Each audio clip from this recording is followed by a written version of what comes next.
మరి సమాధానము కావాలంటే ఏం చేయాలి? యవ్వనస్తులు, మా ఏజ్ గ్రూప్లో అప్పుడు ఉన్నవారు బాధలు మర్చిపోవాలి. ఏదైనా ఇబ్బంది పరిస్థితులు ఎదుర్కొన్న సమాధానము కోసం ఎక్కడికి వెళ్ళేవాళ్ళము? బారుల దగ్గరికి వెళ్ళేవాళ్ళం. అక్కడికి వెళితే ఏం దొరుకుతుందంట? సమాధానం. ఒకప్పుడు మూర్ఖుడినే కాబట్టి అలా అనుకున్నాను నేను.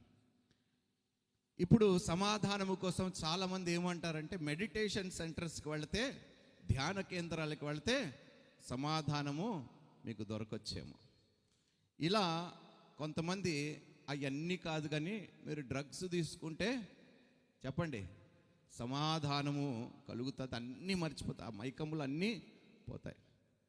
కానీ ఏ రోజైతే నా జీవితాన్ని యేసుక్రీస్తు ప్రభువుకి నేను సమర్పించుకున్నానో, ఈ లోకము ఇవ్వలేని వంటి సమాధానము ఉచితముగా నా యేసయ్య నాకు ఇచ్చాడు. దేవునికి మహిమ కలుగునుగాక. సమాధానం యొక్క విలువ ఏంటో నాకు తెలుసు. ఎందుకో చాలా కోట్ల రూపాయలు, లక్షల రూపాయలు ఖర్చు పెట్టాను సమాధానము కోసం. కానీ ఆ సమాధానము ఈ వాక్యములో ఉన్నదని, నా క్రీస్తులో ఉన్నదని నేను ఆలస్యంగా తెలుసుకున్నాను. బట్ దేవునికి స్తోత్రాలు చెల్లిస్తున్నాను. అవకాశం బ్రతుకుండగా దేవుడు ఇచ్చినందుకు దేవాది దేవునికి స్తోత్రాలు చెల్లిస్తున్నాను. మరి ప్రాముఖ్యంగా ఈరోజు కొంతమంది పేర్లు చెప్పాల్సి ఉంటుంది, ఎందుకంటే వాళ్ళు చాలా ప్రయాసపడ్డారు, ప్రార్థనలు చేశారు. ఈ ఆశీర్వాద కూడిక వారి కూడా ఆశీర్వాదకరముగా నిలిచారు. కాబట్టి ఖచ్చితంగా వారి గురించి కూడా ఒక మాట. మరి స్థానిక తెలుగు బాప్టిస్ట్ సంఘం యొక్క కాపర్లైన రెవరెండ్ ఆర్ అశోక్ కుమార్ గారికి, మరి అదేవిధంగా రెవరెండ్ ప్రేమ్ కుమార్ గారికి నా హృదయపూర్వక వందనాలండి. Thank you for all your love and support. అదేవిధంగా పాస్టర్లు, ఫెలోషిప్ ప్రెసిడెంట్ అయిన జీవన్ గారికి, ఎక్కడున్నారండి జీవన్ అయ్య గారు? ఉన్నారా? థ్యాంక్ యూ సో మచ్ అండి. Thank you so much for accepting the invitation and coming here. Thank you for blessing us అండి. మరి అదేవిధంగా మరి పాస్టర్స్ ఫెలోషిప్ సెక్రటరీ అయిన ప్రేమ్ కుమార్ గారికి కూడా నా వందనాలు తెలియజేస్తున్నానండి. Thank you so much. Senior కాప్రి అయిన రెవరెండ్ జేకబ్ గారికి నా వందనాలు తెలియజేస్తున్నాను. మరి అదేవిధంగా సీనియర్ పాస్టర్ అయిన రెవరెండ్ చల్లా కరుణాకర్ గారు, నా హృదయపూర్వక వందనాలండి మీకు కూడా. అండ్ స్పెషల్ థ్యాంక్స్ టు మా సహోదరులు యవ్వనస్తుడు విజయ్. ఈరోజు ప్రోగ్రామ్కి ఆయనే హీరో అండి. ఒకసారి గట్టిగా చప్పట్లు కొడదామా? God bless you Vijay for all your efforts. Thank you. ఒక చిన్న ప్రార్థన చేసుకొని వాక్యంలోకి వెళ్దాం రండి. అందరము తలలు వంచుకొని కళ్ళు మూసుకొని ఎడల మనం ప్రార్థించుకుందాం. మహాపరిశుద్ధుడు అయిన మా ప్రియ పరలోకపు తండ్రి, ఆశ్చర్యకరుడా, ఆలోచనకర్త, అద్వితీయుడా, ఆది సంభూతుడు అయిన మా ప్రియ పరలోకపు తండ్రి, నిన్న నేడు నిరంతరము ఏకరీతిగా ఉన్న దేవా, మారని ప్రభా, నీకు వేలాది స్తుతులు స్తోత్రాలు నాయన. ఈ ప్రాంతాన్ని ప్రేమించి ప్రభా, నీ కుమారుడు విజయ్ని నువ్వు ప్రేరేపించి మరి సంఘం యొక్క పాస్టర్ల ద్వారా, మరి ఫెలోషిప్ ప్రెసిడెంట్, సెక్రటరీ, వీళ్ళందరి ద్వారా చక్కటి నాయన సభను మీరు ఏర్పాటు చేసినందుకు, ఈ సభకు ప్రభా తోడ్పడిన నాయన, సహాయము చేసిన ప్రతి ఒక్కరిని బట్టి నాయన నీకు వేలాది స్తుతులు స్తోత్రాలు. క్వైర్ వారిని, మ్యూజిషియన్స్ని నాయనా తండ్రి, సౌండ్, లైటింగ్, ప్రతి ఏర్పాటు చేసిన వారిని బట్టి నీకు వేలాది స్తుతులు స్తోత్రాలు చెల్లిస్తున్నాం ప్రభా.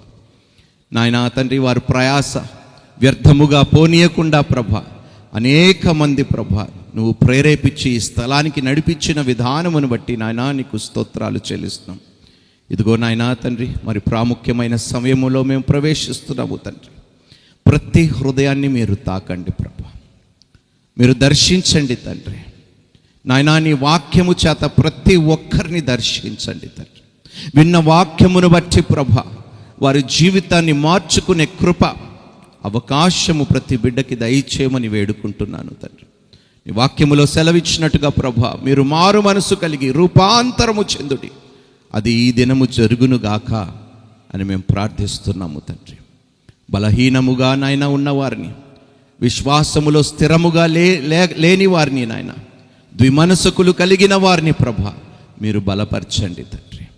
నాయనా, ఆత్మీయులుగా ప్రభా వారు ముందుకు కొనసాగునట్లుగా నీ శక్తిని, నీ బలముని ప్రతి ఒక్కరికి దయచేయమని వేడుకుంటున్నాం. ఈ సమయమందు నా నోట నీ మాట ఉంచండి ప్రభా. నేను మాట్లాడు ప్రతి మాట కేవలము నీ మాట మాత్రమే అవునుగాక అని ప్రార్థిస్తున్నాను. నీ ఆత్మతో నన్ను నింపు ప్రభా. నాయనా, మేమందరము తగ్గించబడాలి, నువ్వే హెచ్చించబడాలి తండ్రి. ఏ మానవుడికి, ఏ నరుడికి ఘనత చెందకూడదు నాయనా తండ్రి. నువ్వు ఒక్కడవే అర్హుడివి ప్రభా. మహిమ, ఘనత, ప్రభావములకు నీ ఒక్కడవే అర్హుడివి నాయనా తండ్రి.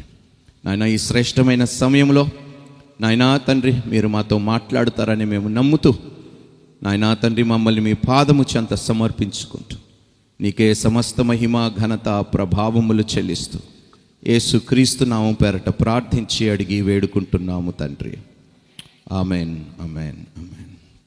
హల్లెలూయా. ఆలోచన. ఈరోజు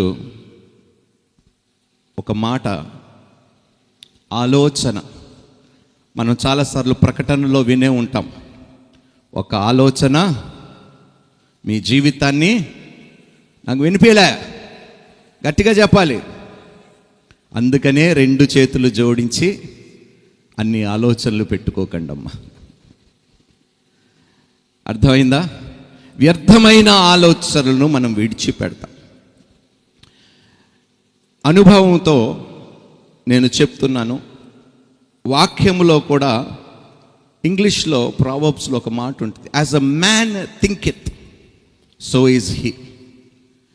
నువ్వు ఎలా ఆలోచిస్తావో అలాంటి వ్యక్తిలాగానే నువ్వు ఉంటావు. As a man thinketh so is he.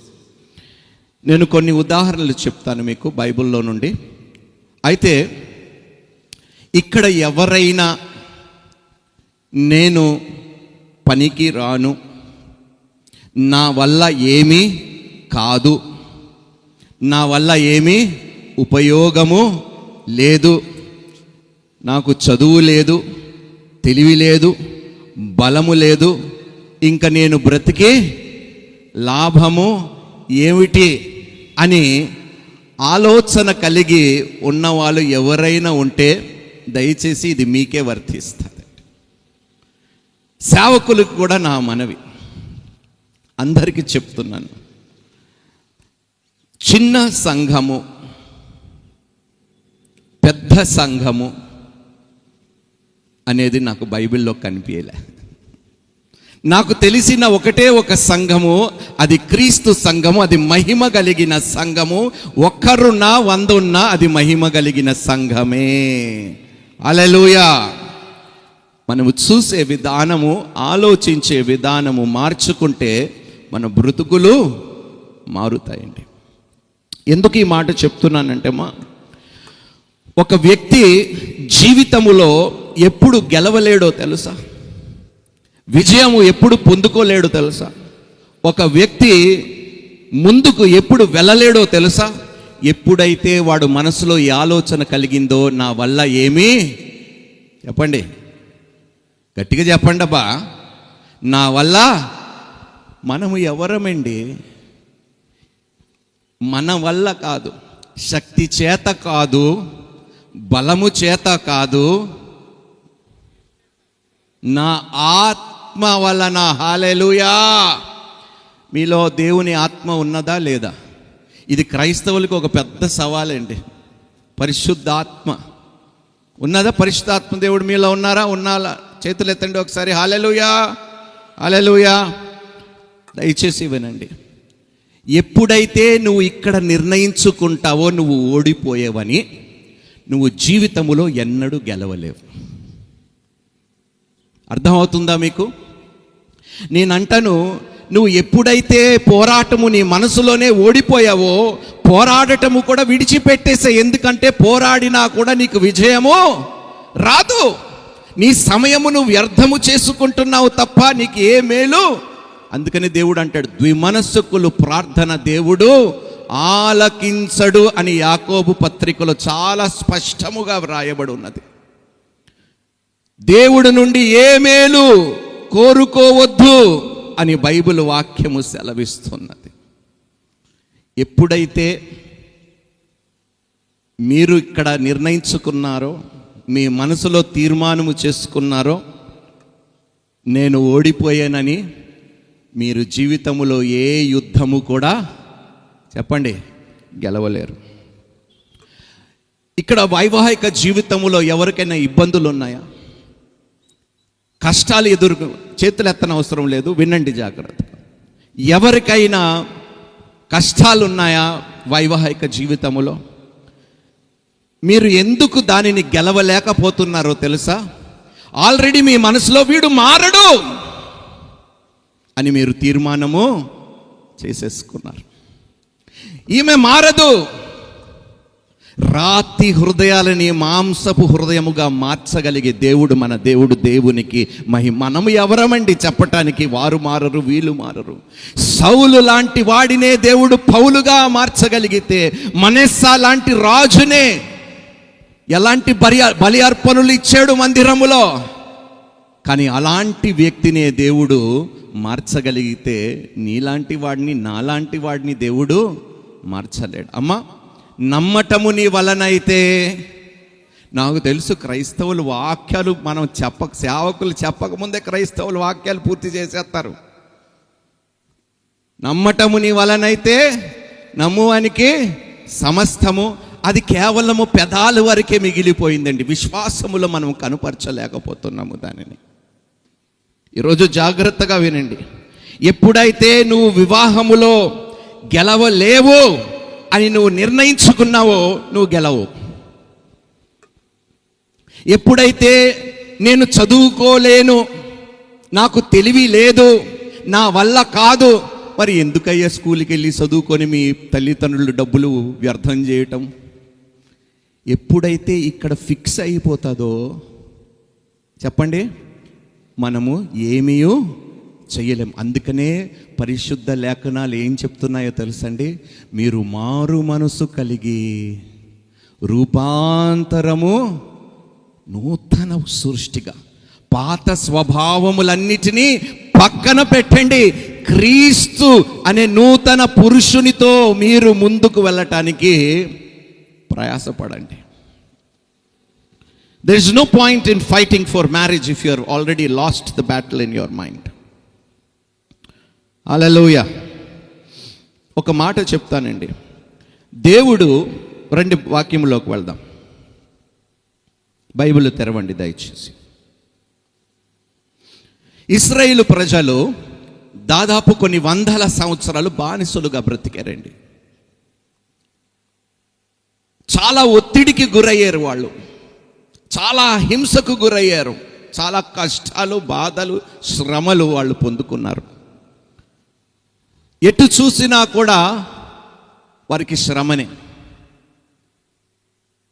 కానీ దేవుడు వారిని ఇశ్రాయేలు నుండి బయటికి రమ్మన్నప్పుడు ఏమని పిలిచాడో ఒకసారి మనం చూద్దామండి. నిర్గమకాండము 6వ అధ్యాయము 26వ వచనం. ఎవరైనా చదివితే నేను సంతోషిస్తాను. మైక్ ఉందండి ఎవరికైనా? మైక్ నాన్న,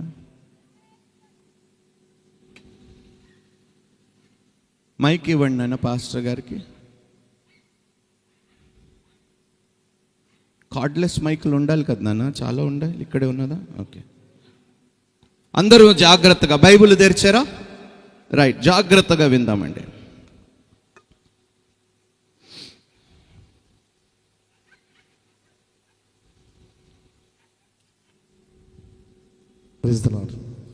ఇశ్రాయేలును వారి సేనల చొప్పున ఐగుప్తు దేశం నుండి వెలుపలికి రప్పించుడని యెహోవా ఆజ్ఞాపించాడు. చూడండి, అక్కడ దేవుడు ఇశ్రాయేలు ప్రజలని వాళ్ళు సేనలు చొప్పున అని వారిని ఏమని పిలిచాడు? సైన్యము అని పిలిచాడు.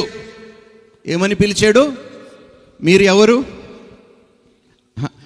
కాదండి, సైన్యములకు అధిపతి అగు యెహోవా అయితే మనము ఎవరము?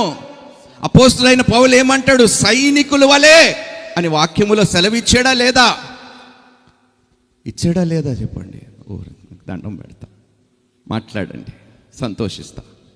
రైట్, ఏమని పిలుచుకుంటున్నాడు దేవుడు? సేనలు చొప్పున ఐగుప్తు సేనలు చెప్పున పనికి మాలిన వారు, బానిసులుగా బ్రతికిన మీరు అని దేవుడు ఏ రోజు కూడా ఏర్పరిచిన వారిని తక్కువ చేసి పిలవలేదు. వారు చేతిలో ఎన్నడూ ఆయుధము పట్టకపోయినా, యుద్ధాలు చెయ్యకపోయినా, యుద్ధ రంగములోకి వెళ్ళకపోయినా దేవుడు వారిని సైన్యముగా గుర్తించాడు. హల్లెలూయా. ఈరోజు దేవుడు నిన్ను నన్ను కూడా అదే విధంగా చూస్తున్నాడు. మనము దేవుని యందు చెయ్యలేనిదంటూ చెప్పండి అయ్యా.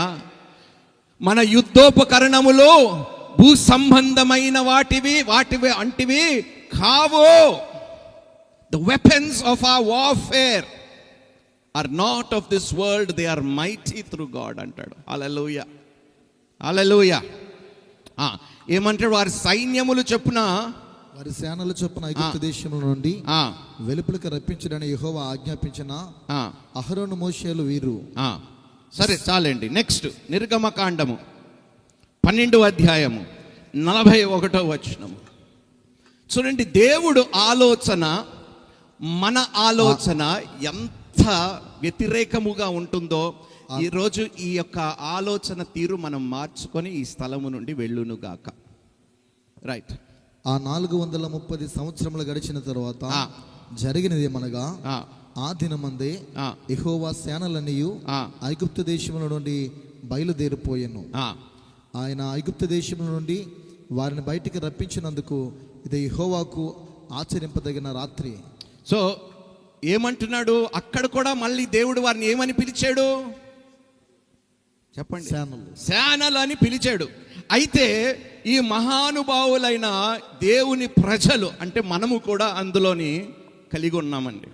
ఏమని వారిని చూసుకున్నారో, ఏమని వారిని పిలుచుకున్నారో ఒకసారి చూద్దామండి. సంఖ్యాకాండము 13వ అధ్యాయము 33వ వచనము.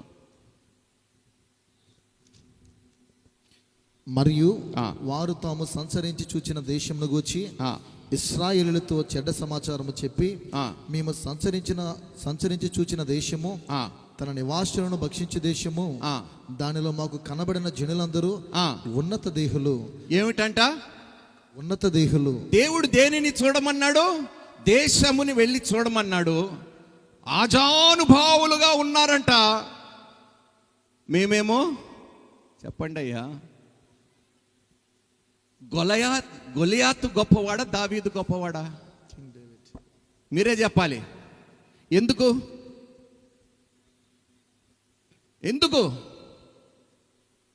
చెప్పండి అబ్బా. ఎవరు గొప్పవారు? దావీదా, గొలియాతా?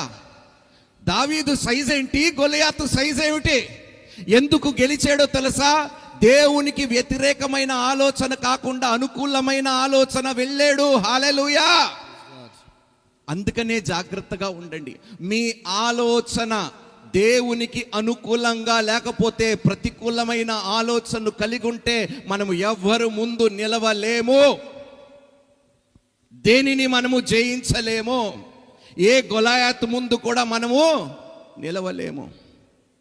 ఏమంటున్నారు వాళ్ళు? ఒక్కసారి అయ్యా మళ్ళీ చదువుదామయ్యా. మరియు వారు తాము సంచరించి చూచిన దేశమును గూర్చి ఇశ్రాయేలులతో చెడ్డ సమాచారము చెప్పి, మేము సంచరించి చూచిన దేశము తన నివాసులను భక్షించే దేశము. యుద్ధము ఎవరిదండి? ఊరుకోండి, మీదే. యుద్ధము ఎవరిది? యెహోవాది కాదు. యెహోవాది అయితే నేను ఓడిపోతానని ఎందుకు నోరు తెరుస్తారు? నేను చెయ్యలేను, నా వల్ల కాదు, కుదరదు. నీ వల్ల కానంత మాత్రాన దేవుని వలన కాదంటావా? 6 లక్షల పాదచారులు కలిగిన వారు, నెల రోజులు మాంసము. హల్లెలూయా. నెల రోజులు మాంసము దేవుడు వారికి అనుగ్రహించాడు. నమ్మటము నీ వలనైతే నమ్మువానికి సమస్తము సాధ్యము. ఏం జరిగినా కూడా అది మన మేలు కొరకేనే జరుగుతుందని వాక్యము సెలవిస్తుందా లేదా చెప్పండి? ఎంతమంది దాన్ని నమ్ముతున్నారో చేతులు ఎత్తండి. ఇంతకన్నా అబద్ధం నేను ఎప్పుడు చూడలే. నేను చాలాసార్లు చెప్తాను అయ్య గారు, సినిమా రంగంలో గొప్ప నటులు చూశాను, మాలో మహానటులు చూస్తున్నాను. దేవుడు మా అందరినీ దీవించును గాక. ఆమెనా? వందనాలండి మీకు. రైట్, మరొక మాట చూద్దామండి, త్వరగా వాక్యంలోకి వెళ్ళిపోదాం. సంఖ్యాకాండము 13వ అధ్యాయము 32వ వచనము 33వ వచనం. అక్కడ నెఫెలీయుల సంబంధులైన ఆనాకు వంశపు నెఫెలీయులను చూచితమే మా దృష్టికి మేము మిడతల వలె ఉంటిమి, వారి దృష్టికి అట్లే ఉంటిమన్నది. చదవండి. అయిపోయిందా? 2 వచనాలు అయిపోయా? ముందు చదివాను సార్. ముందు చదివారా? 33 చదివా సార్. 32. మరియు తాము సంచరించి చూసిన దేశంలో వచ్చి ఇశ్రాయేలుతో చెడ్డ సమాచారం చెప్పి మేము సంచరించి చూచిన దేశము తన నివాసను భక్షించే దేశము, దానిలో మాకు కనబడిన జనులందరూ ఉన్నత దేహులు. అక్కడ నెఫెలీయుల సంబంధులైన ఆనాకు వంశపు నెఫెలీయులను చూచితమే మా దృష్టికి మేము మిడతల వలె. నేను ప్రతి క్రైస్తవుడికి క్రైస్తవురాలికి చెప్తుంది ఏమంటే, మీ మనసులో వ్యర్థమైన ఆలోచనలు పెట్టుకోకుండా మీరు ఏ యుద్ధమైతే పోరాడలేకపోతున్నారో అది దేవుని చేతికి అప్పగించండి దయచేసి. యుద్ధము నా దేవుడు పోరాడి ఓడిపోయిన ఒక్క యుద్ధము లేదు నా పక్షమున. దేవునికి మహిమ కలుగునుగాక. హల్లెలూయా. వీరేమో వారి దృష్టికి మేము చెప్పండి మిడతల వలె, వారి దృష్టికి కూడా మేము అలాగే. వాళ్ళు ఏం ఆలోచిస్తున్నారు నీకెందుకయ్యా?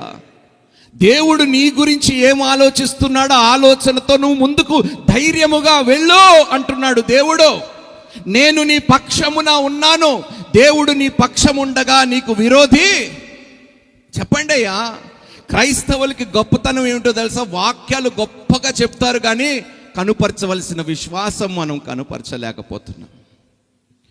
నేను సినిమా రంగము నుండి బయటకు వచ్చినప్పుడు ప్రతి ఒక్కడు నోట నుండి వీడు కూడా ఊరేసుకొని ఇంకొక హీరోలాగా చచ్చిపోతాడు అన్నారు. కానీ ఈరోజు దేవుడు అన్నిటినీ ఎదుర్కోవటానికి శక్తిని, కృపని, బలమును, ఆధిక్యతను, విజయమును నా పక్షం ఇచ్చాడు. దేవునికి మహిమ కలుగును గాక. ఆ రోజు నేను భయపడిపోయి ఈ ఇశ్రాయేలు ప్రజల వలె భయపడిపోయి అమ్మో సినిమాలు విడిచిపెట్టేస్తే నా బ్రతుకు అయిపోయింది, నేను ఏమి చెయ్యలేను అని నేను అనుకోనుంటే ఒక్క క్షణమైనా ఈరోజు ఈ స్థాయిలో మీ ముందు సువార్త ప్రకటించేవాడిని కాను. హల్లెలూయా. చూసారా, ఒక్క ఆలోచన ఎంత మేలు నాకు చేకూర్చిందో. అందుకనే అంటున్నానమ్మా, వ్యర్థమైన ఆలోచనలు పెట్టుకుంటున్నారు. దేవునికి అసాధ్యమైనది ఏదైనా ఉన్నదా అని నేను ఈరోజు మిమ్మల్ని ఒక ప్రశ్న అడుగుతున్నానండి. అసాధ్యమైనది ఉన్నది, దేవుడు నా పక్షమున చెయ్యలేడు. ఒకసారి చేతులు ఎత్తండి అలాంటి వారు ఎవరైనా ఉంటే. అదే అంత శ్రద్ధగా వింటున్నారో చూస్తాం. దేవునికి అసాధ్యమైనది ఏది లేదు. ఆ యొక్క పనికి మాలిన పరిశ్రమలో నుండి,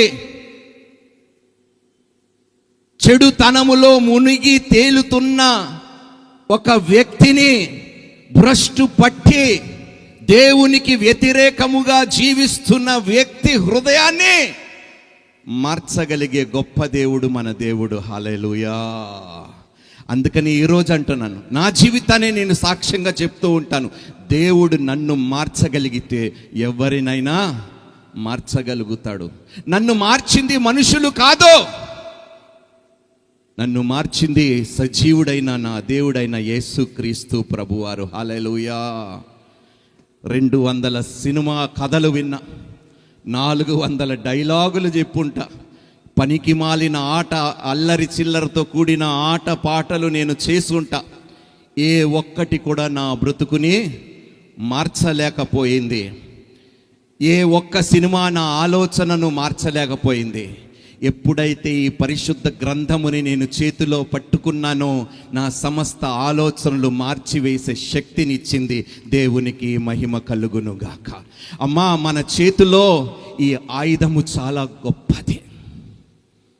ఎవ్వరికి లేని ఆయుధము దేవుని వాక్యము. ఇది ఆత్మ ఖడ్గము అని దేవుని వాక్యము సెలవిస్తుంది. హల్లెలూయా. ఈ ఖడ్గముతో యుద్ధములు చేసిన వాడు ఎన్నడూ ఓటమి పాలు కాడు. హల్లెలూయా. నమ్మిన వారు గట్టిగా చప్పట్లు కొడుతూ దేవుని మహిమపరచండి. హల్లెలూయా. ఎప్పుడైనా మీ జీవితంలో అనుకున్నారండి, ఒక వేషధారుడు, ఒక సినిమా రంగములో వాడు స్టేజ్ మీద నిలబడి ఒక కాపరిగా వాక్య పరిచర్య చేస్తాడని మీ జీవితంలో? అందుకని అంటాడు, నమ్మటము నీ వలనైతే నేను నమ్మేనండి, మీరు నమ్మలేదు, నేను నమ్మేను, దేవుడు చేస్తాడని. దేవుడే గెలిచాడు, దేవునికే మహిమ కలుగును గాక. ప్రతికూలమైన పరిస్థితులు ఉన్నప్పుడు పారిపోకండి, విడిచిపెట్టకండి. ఈ ఊరు వదిలేస్తే పక్క ఊరికి వెళితే పరిస్థితులు చెప్పండి బాగుపడతాయేమో, వాళ్ళ నుంచి దూరంగా వెళితే పరిస్థితులు బాగుపడతాయేమో. ఈ పిచ్చి పిచ్చి ఆలోచనలు పెట్టుకోవటం మానేయండి. నీవు ఉన్న స్థలములోనే నువ్వు విశ్వాసముతో స్థిరముగా నిలబడితే ఆ స్థలములో నీ అవమానానికి ప్రతిగా రెట్టింపు ఘనతనిస్తాడు దేవుడు. నీకు మహిమ కలుగునుగా. హల్లెలూయా. ఉన్న స్థలములోనే ఊరకనే నిలిచి చూడుడి, నేను దేవుడిని అని వాక్యము సెలవిస్తున్నది. హల్లెలూయా. అంతేగాని ప్రతికూలమైన పరిస్థితులు వస్తే పారిపోవటము కాదు. నీ ప్రార్థన పరిస్థితిని మార్చుకుంటే నువ్వు ఉన్న స్థలములోని అన్ని పరిస్థితులను దేవుడు మారుస్తానంటున్నాడు. హల్లెలూయా. చాలామందిని చూశానండి పరుగులు తీసేవారిని నేను నా జీవితంలో. విదేశాలకు వెళ్ళిపోతే అక్కడ కూడా వెళ్ళినా చెప్పండి సమాధానము లేదు, సంతోషము లేదు, శాంతి లేదు. ఈ సాకుని గుర్తు చేసుకోండి. నువ్వు ఇక్కడే ఈ బీడు బారిన భూమిలో, ఈ కరువు భూమిలో విత్తు, నేనే వర్షము కురిపిస్తానన్నాడు దేవుడు. కురిపించాడు. నూరంతలుగా అతను ఆ కరువు భూమిలోనే దేవుడు ఆశీర్వదించాడు. నీవు ఉన్న స్థలములోనే నీ ఆలోచన తీరు నువ్వు మార్చుకుంటే, నీ ప్రార్థన స్థితిని నువ్వు మార్చుకుంటే, నువ్వు ఎక్కడికి కదలని అవసరం లేదు. దేవుడు సమస్తము నీ చుట్టుపక్కల కదిలిస్తాడు నీ కోసము. దేవునికి మహిమ కలుగును గాక. హల్లెలూయా. పరుగులు తీయవలసిన అవసరం, పరిగెత్తవలసిన అవసరం క్రైస్తవులకి లేదు. ఊరికనే నిలిచి చూడండి అంటున్నాడు దేవుడు. హల్లెలూయా. హల్లెలూయా. అందుకని ఏమంటున్నాడో తెలుసా? మొన్ననే ఈ వాక్యం పంచుకున్నాను పాలకొల్లో. రహస్యముగా మీ గదిలోకి వెళ్ళి ఏంటి ఏం చేయమంటున్నాడు? ఏం చేయమంటున్నాడు? ఎందుకు? ఒక ఉదాహరణ నేను మీకు ఇస్తానండి. నోవాహు కుటుంబము ఎక్కడికి వెళ్ళారు? ఎందులోకి పంపించాడు? వాడలోకి పంపించి దేవుడు ఏం చేశాడు? తలుపు ఎందుకు మూసాడు? తలుపు తెరిచుంటే బాగుండేది కదా. తలుపు తెరిచుంటే బాగుండేది. ఒకవేళ తలుపు తెరిచే ఉంటే నోవాహు మిగిలేవాడు కాదు. చెప్పండి, వారి సంతానం మిగిలే కాదు, మనం కూడా ఇక్కడ సువార్త ప్రకటించేవారం కాదు. నోవాహును లోపలకు పంపించి దేవుడు ఎందుకు తలుపు మూసాడో తెలుసా? ఎందుకు రహస్యంగా దేవుడు నోవాను తన కుటుంబాన్ని దాచాడో తెలుసా? సమస్త ప్రతికూలమైన పరిస్థితులను నేను అనుకూలంగా మార్చే వరకు ఇరుకులో నుండు అన్నాడు దేవుడు. హల్లెలూయా. నువ్వు ఇరుకులోకి వెళ్ళి ప్రార్థన చేయి. రహస్యముగా నీ గదిలోకి వెళ్ళి ప్రార్థన చేయుచుండగా నీకు వ్యతిరేకముగా పనిచేస్తున్న శక్తులన్నిటినీ దేవుడు లయము చేస్తాడు. దేవునికి మహిమ కలుగునుగాక.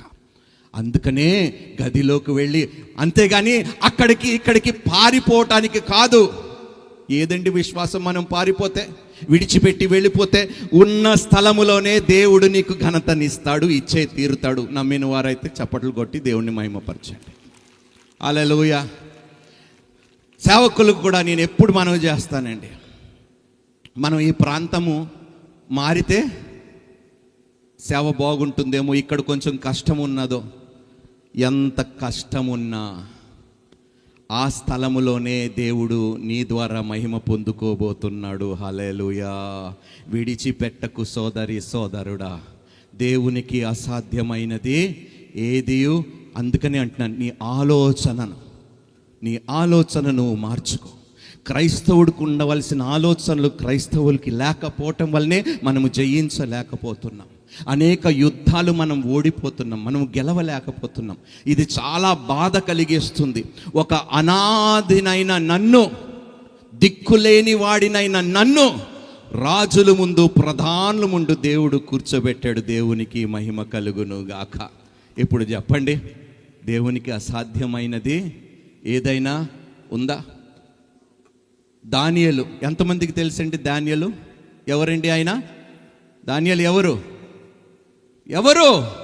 ఒక ప్రవక్త. చెప్పండి, ప్రవక్త. ఏం చేశాడు దానియేలు? ప్రార్థన చేశాడు. ప్రార్థన చేస్తే అనుకూలంగా మారిందా, ప్రతికూలంగా మారిందా పరిస్థితి? చెప్పండి. అనుకూలంగా మారలే. ప్రార్థించినందుకే కదా దర్యావేషు శాసనం ఇచ్చాడు, నాకు తప్ప ఇంకా ఎవరికైనా మీరు నమస్కరించినా పూజించినా సింహపు బోనులో పడేస్తాను అన్నాడు.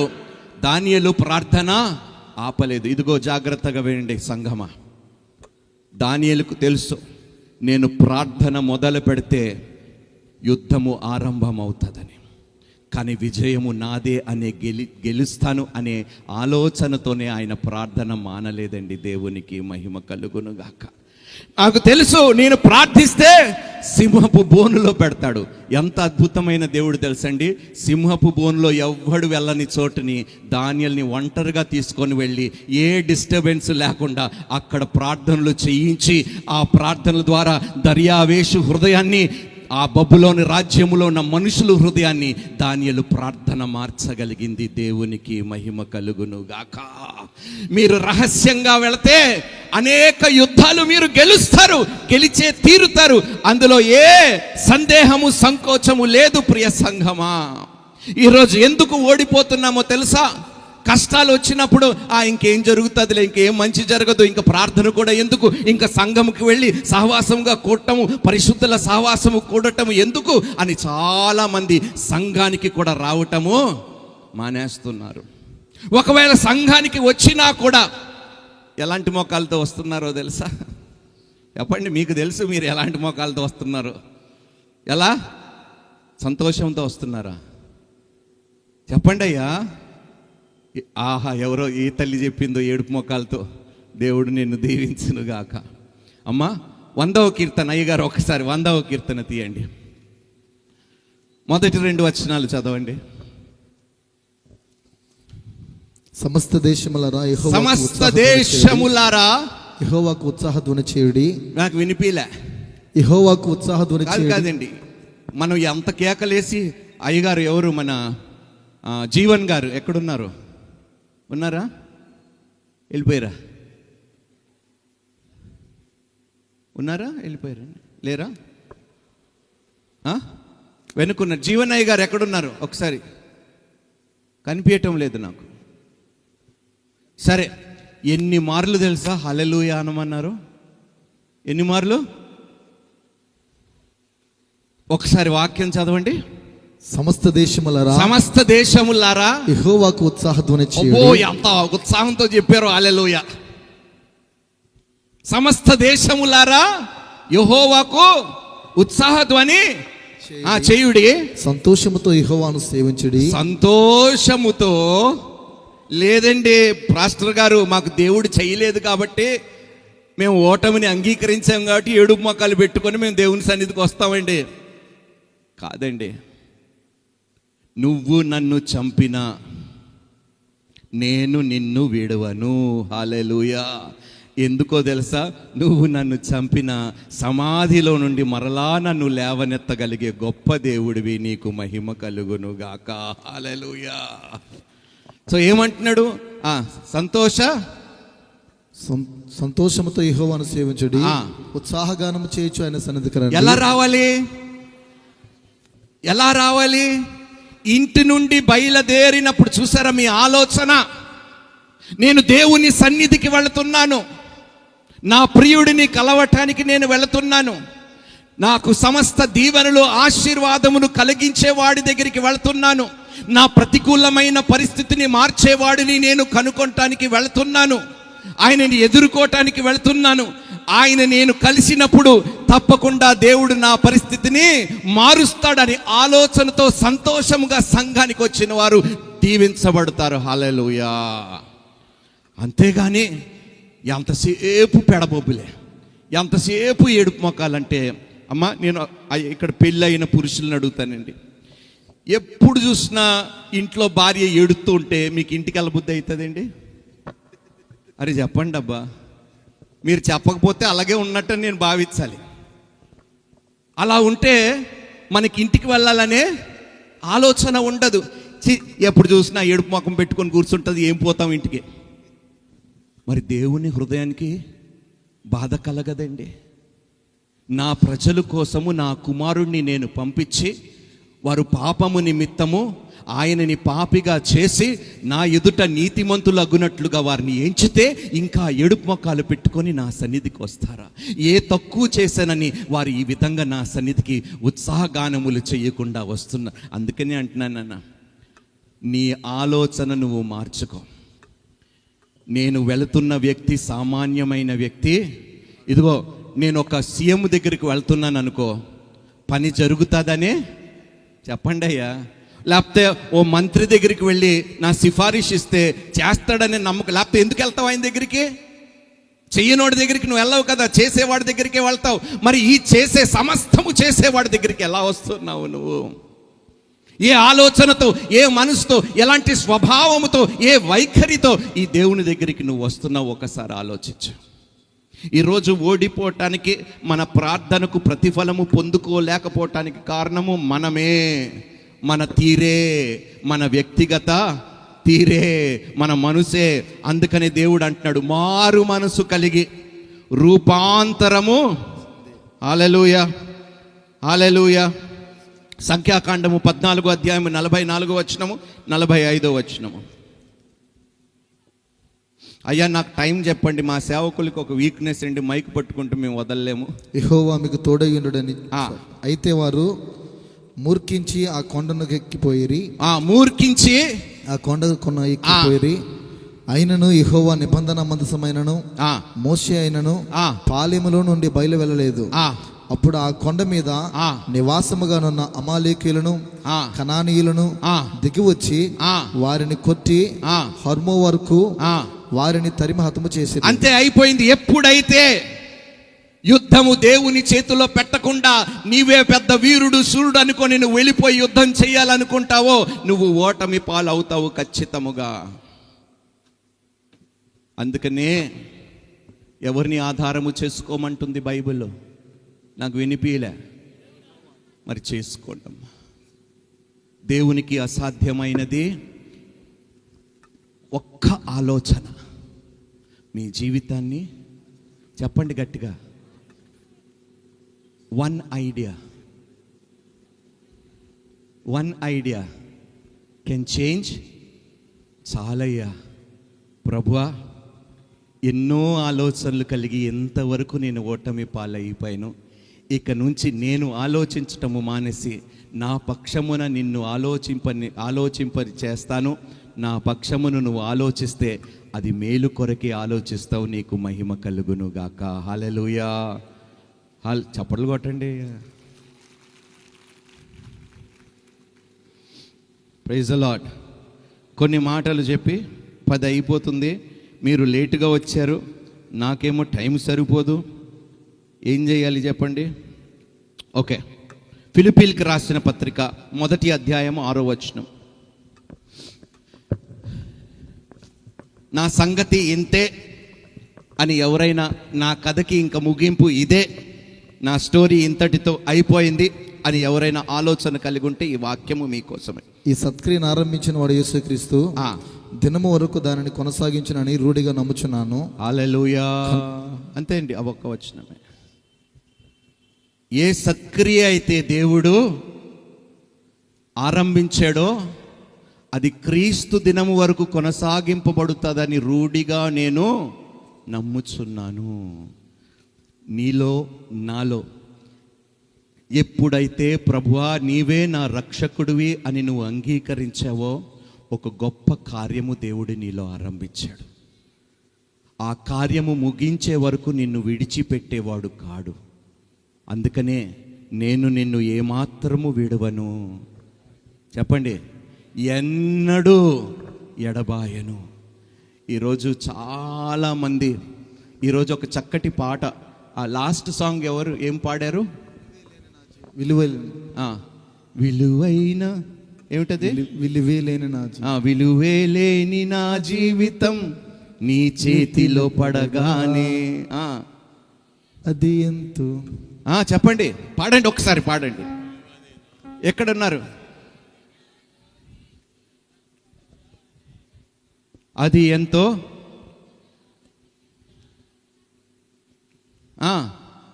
నీలా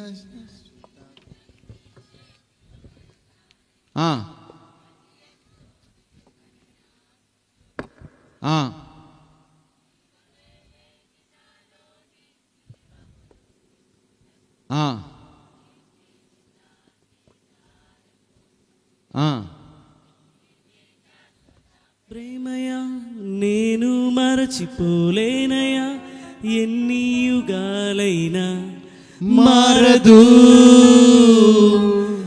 ఎండిన ప్రతి మోడును మరలా చిగురించును. ఏమిటి? ఎండిపోయిన మన బ్రతుకులను మరలా చిగురించగలిగే దేవుడు నీ దేవుడైతే ఎందుకండి వ్యతిరేకమైన ఆలోచనలు కలిగి ఉంటావు? ఎండిపోయిన దానిని కూడా చిగురిస్తాడు దేవుడు. అబద్ధమాడుటకు మానవుడు కాడు, పశ్చాత్తాపపడుటకు నరపుత్రుడు కానే కాడు.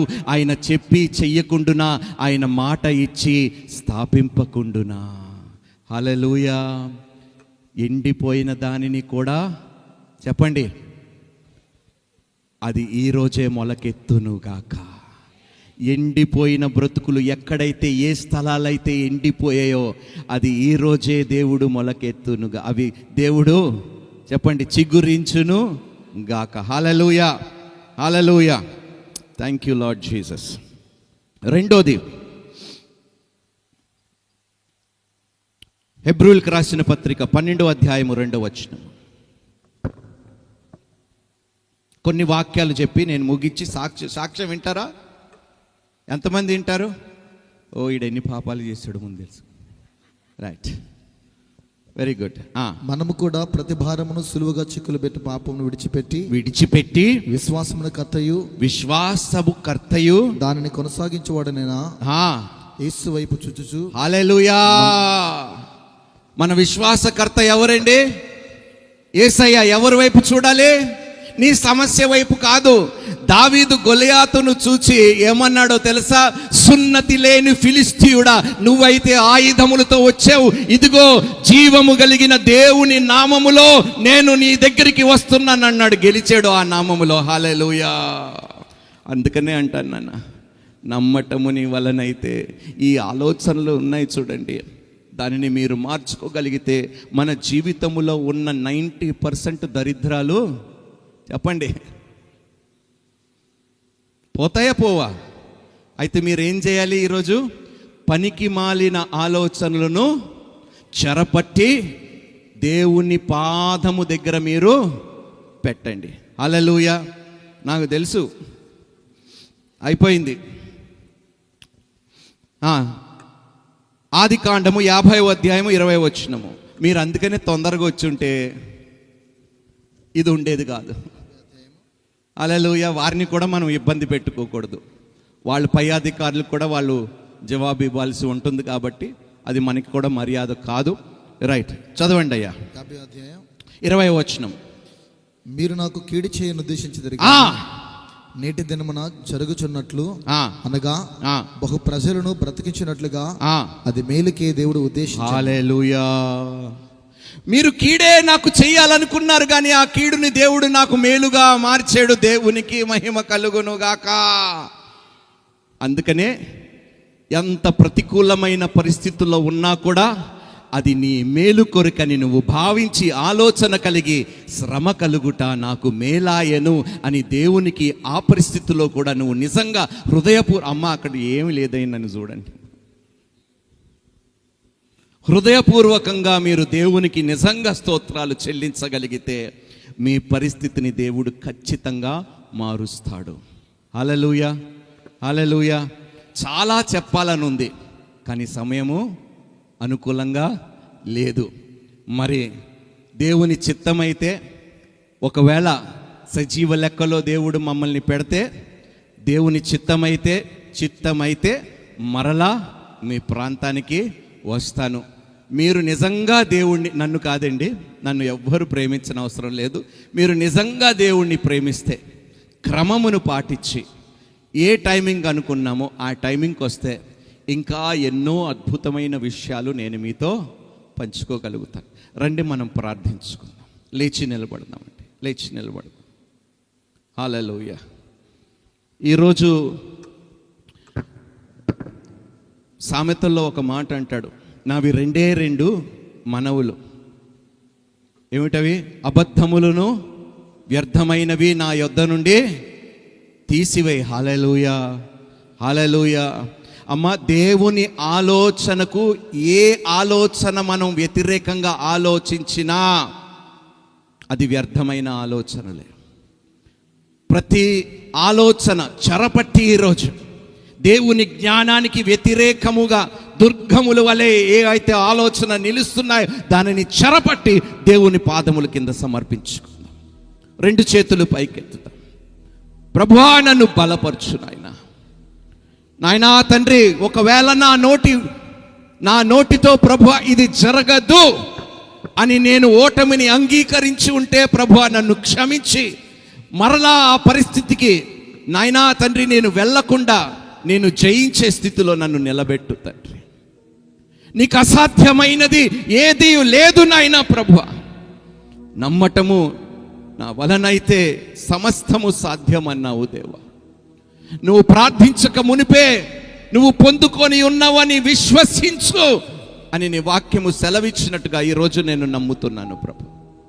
నా జీవితంలో ఉన్న ప్రతి ప్రతికూలతను నువ్వు అనుకూలంగా మారుస్తావు తండ్రి. ఎక్కడైతే నేను ఓడిపోయానో, ఏ స్థలములో ప్రభా నేను ఓటమి పాలయ్యానో, నిందలు పొందుకున్నానో, అవమానించబడ్డానో, హేళన చేయబడ్డానో, అక్కడే నువ్వు మరలా నన్ను నిలబెట్టి ఘనతనిస్తావు నాయనా తండ్రి. నువ్వు 91వ కీర్తనలో నాయనా కీర్తనకారుడు చెప్పునట్టుగా, ఆయన నన్ను ప్రేమిస్తున్నాడు గనుక నేను అతనిని తప్పించదను, ఆయన నా నామము ఎరిగిన వాడు గనుక నేను అతనిని ఘనపరిచెదను. నాయనా, నువ్వు ఇచ్చే ఘనత ఎంత గొప్పదో నాయనా నీ ప్రజలు తెలుసుకునే కృప దయచేయి తండ్రి. ఒకరోజు చావు బ్రతుకుల్లో ఉన్న నన్ను ప్రభు, చచ్చిపోదామనుకున్న నన్ను బ్రతుకు అని నీ మాటతో సెలవిచ్చి ఈరోజు ఇంత ఘనతను ఇచ్చావు తండ్రి. చనిపోతున్న నన్ను బ్రతికించి ప్రభు, ఓటమి పాలు కాకుండా ప్రతి దానిని ఎదుర్కొనే శక్తిని ఇచ్చి ఈ స్థాయిలో నిలబెట్టిన దేవా నీకు స్తోత్రములు ప్రభు. నీకు అసాధ్యమైనది ఏమీ లేదు తండ్రి. నీ ప్రజలు పక్షమున నువ్వు నిలబడుతున్నావు తండ్రి, నువ్వు పోరాడుచున్నావు తండ్రి. నీ పోరాటానికి ముందు ఎవ్వరు నిలవలేరు తండ్రి. అత్యధికమైన విజయము మాకందరికీ యేసు నామములో కలుగును గాక తండ్రి. నాయన, ఒకవేళ ఓడిపోయాము అని నాయన మా మనసులో నిర్ణయించుకుంటే దానిని మార్చు తండ్రి, మార్చు నాయన. మా పరిస్థితులు నాయన నీ చేతికి అప్పగిస్తున్నాము తండ్రి. నాయనా ప్రభా, భయంకరమైన వారిని ప్రభా నువ్వు క్షమించేవు తండ్రి.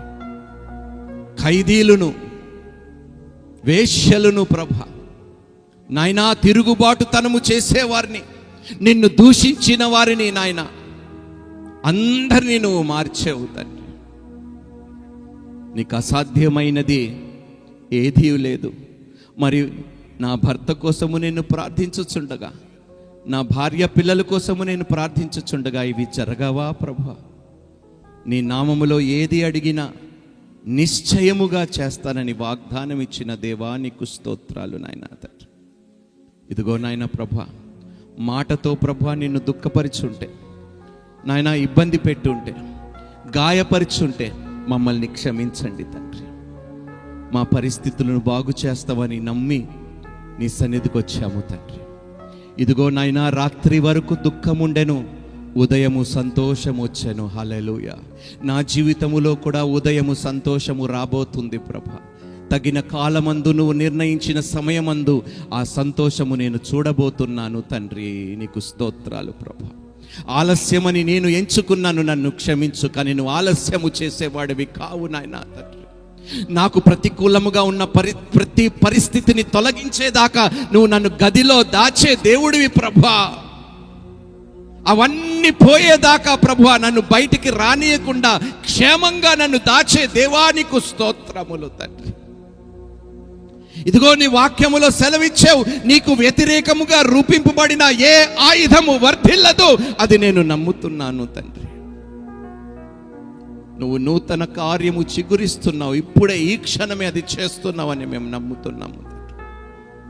ఆయన ఇక్కడున్న ప్రతి తండ్రిని, తల్లిని, చెల్లిని, నాయన సహోదరుని, సహోదరిని ప్రభా, ఎక్కడైతే ప్రభా వారు కృంగిపోయి ఉన్నారో ప్రభా, ఎక్కడైతే వారు మోసమును అనుభవించారో ప్రభా, నాయన ఎక్కడైతే అవమాన పాలైపోయి, అప్పులు పాలైపోయి, నిందలు అనుభవిస్తున్నారో నాయనా, మీరు మార్గము చూపించి వారు ప్రతి పరిస్థితిని దాటించే కృప మీరు వారికి దయచేయునుగాక తండ్రి. నువ్వు మాంత్రికుడువు కావు నాయనా తండ్రి. నాయనా, నువ్వు చేయవలసిన విధానములో చేస్తావు, అది ఖచ్చితంగా వారి పక్షమున చేస్తావు. వారు ఒక రోజు నీ సన్నిధిలో, సమాజములో, సంఘములో, వీధుల్లో సాక్షులుగా ఉండబోతున్నందుకు నీకు స్తోత్రాలు చెల్లిస్తున్నాను తండ్రి. ఎందరైతే వారి నోటితో ప్రభా ఇది కాదు, కుదరదు, మానదు, మారరు అని ఎందరైతే అన్నారో ప్రభా, వారు మాటలు దుష్టుడు విత్తి ఒకవేళ అది వృక్షమై ఫలములు ఇచ్చేలాగా చేస్తుంటే అది ఇప్పుడే వారి జీవితముల నుండి వేర్లతో సహా పెక్కిలి వేయబడును గాక. నీ మాటలే ప్రభా వారి జీవితములో ఫలించును గాక తండ్రి. ప్రతి వ్యర్థమైనవి ప్రభా వారి జీవితములో నుండి శాశ్వతముగా తొలగింపబడును గాక. నూతన మనసు, నూతన ఆలోచన నాయనా నీ బిడ్డలకి కలిగించు నాయన. పాత స్వభావం వంటి నాయన ఆలోచనలతో మేము జీవించకూడదు ప్రభా. క్రీస్తులో మేము నూతనముగా సృష్టింపబడిన వారము. ఇదిగో పాతవన్నీ గతించెను, సమస్తము కొత్తవాయెను నాయన తండ్రి. ఆయన ఈరోజు ప్రభా ఏ విధంగా మేము యుద్ధాలు ఓడిపోతున్నామని మాకు స్పష్టంగా సూటిగా నీ వాక్యము చేత నీ ఇశ్రాయేలు ప్రజలని ఉదాహరణగా మాకు చూపించి తెలియపరిచినందుకు నీకు స్తోత్రాలు నాయన తండ్రి. నాయన ఇక్కడ ఎంతో మంది ఆశతో వచ్చారు నాయన. నీ బిడ్డలందరినీ దీవించు ప్రభా, నీ బిడ్డలందరినీ దీవించు ప్రభా. ఇక్కడ ఉన్న ప్రతి ఒక్కరు ప్రభా, సేవకులు ప్రభా, చిన్నవారు మొదలుకొని వృద్ధులు దాకా ప్రతి ఒక్కరు అభివృద్ధి చెంది వర్ధిల్లును గాక తండ్రి. నాయనా, ద్వితీయోపదేశ కాండము 28వ అధ్యాయములో మొదటి 15 వచనములో రాయబడిన ప్రతి ఆశీర్వాదపు వచనము వారి మీద నిలుచును గాక. నాయనా, ఈ పట్టణములో ప్రభా నీ బిడ్డలు గొప్ప సాక్ష్యములు కలిగి జీవించే ధన్యత, భాగ్యము దయచేయండి తండ్రి. మరలా నీ చిత్తమైతే తండ్రి, నీ దాసుడైన నన్ను ఈ స్థలానికి తీసుకొని వచ్చి ప్రభా నీ సాక్షిగా, నీ నోటి బోరగా నిలబడి మరొక్కసారి నీ బిడ్డలతో మాట్లాడు తండ్రి. ఈ యొక్క మీటింగ్ కోసము, ఈ ఏర్పాట్ల కోసము నాయన సహాయపడిన ప్రతి దైవజనుడిని, వారి సంఘాలని, వారి సంఘ సభ్యులని ప్రభా మీరు నూరంతులుగా ఆశీర్వదించునుగాక. మరి యవ్వనస్తుడైన విజయ్, తన కుటుంబము నాయన, వారి అన్నదమ్ముళ్ళు ప్రభా, వారి కుటుంబీకులు, వారి తల్లి ఎంతో ప్రయాసతో, ఖర్చుతో కూడిన ఈ యొక్క నాయన మీటింగ్ సభలు ఏర్పాటు చేశారు నాయన. మీ బిడ్డకి ఏ కొదువ లేకుండా ప్రభా, ఏ అప్పు లేకుండా ప్రభా మరలా పై చేయగా మార్చి ఇలాంటి ఎన్నో అద్భుతమైన సభలు మీరు కుమారుడు ద్వారా ఏర్పరచునుగాక తండ్రి. తన ప్రయాస వ్యర్థముగా పోనీయకుండా ప్రభా బిడ్డని మీరు ఆశీర్వదించండి నాయనా తండ్రి. క్వాయర్ వారిని, సౌండ్ మ్యూజిషియన్స్ అందరినీ ప్రభా, వారు తలాంతులు ప్రభా, లోకములో ఎన్నో చోట్లకు వెళ్ళి వారు నాయనా తండ్రి వారు తలాంతులు ఉపయోగించుకోవచ్చు, కానీ నీ సన్నిధిలో వారు వాడుకుంటున్నందుకు బిడ్డలందరినీ దీవించండి ప్రభా. సౌండ్ ఏర్పాటు చేసిన, లైటింగ్, ప్రతి ఏర్పాటు, ఫుడ్, ప్రతి విషయంలో నాయన సహకరించిన ప్రతి ఒక్కరిని మీరు నూరంతులుగా ఆశీర్వదించునుగాక నాయనా తండ్రి. ప్రతి కొదవను మీరు కొట్టివేసి తండ్రి ప్రతి ఒక్కరి జీవితంలో రెట్టింపు, సమృద్ధి, సమాధానము, శాంతి, సంతోషముతో మీరు వారి బ్రతుకులు నింపునుగాక తండ్రి. ఇదిగో నాయన, నీ దాసుడైన నన్ను ప్రేమించి ప్రభు, ఇదిగో నాయనా తండ్రి, నా ఆత్మీయ తల్లిగారితో ఈ స్థలానికి మేము వచ్చి ఇంతవరకు చక్కటి మాటలు మేము చెప్పగలిగే కృపా, ధన్యత, భాగ్యం మాకు ఇచ్చినందుకు నీకు స్తోత్రాలు. మరి ఈ మీటింగ్ పర్మిషన్స్ ఇచ్చిన నాయన నాయకులను బట్టి, మరి సహకరించిన స్థానిక నాయన పోలీస్ డిపార్ట్మెంట్ వారిని బట్టి నాయన, ప్రతి ఒక్క డిపార్ట్మెంట్ ఎవరెవరైతే మాకు పర్మిషన్స్కి సహకరించారో వారిని, వారి కుటుంబాలని, వారి బిడ్డల్ని మీరు బహుగా దీవించి ఆశీర్వదించునుగాక తండ్రి. నాయన, వారి జీవితములో కూడా నాయన తండ్రి మీరు నూతన కార్యము, నీ రక్షణ కార్యము చిగురించునుగాక తండ్రి. ఇంకా అనేక స్థలాల్లో ప్రభ నీ యొక్క కుమారుడు విజయ్ని ప్రభ ఒక సాక్షిగా నిలబెట్టి ప్రభ మీరు తన ద్వారా, తన సాక్ష్యం ద్వారా మహిమ పొందుకోమని వేడుకుంటూ నాయన, మమ్మల్ని మేము తగ్గించుకుంటూ నీ ఘనమైన నామముని హెచ్చిస్తూ నీకే సమస్త మహిమ, ఘనత, ప్రభావములు ఆరోపిస్తూ యేసుక్రీస్తు పరిశుద్ధ నామములో ప్రార్థించి అడిగి వేడుకుంటున్నాము పరమ తండ్రి. Amen, amen.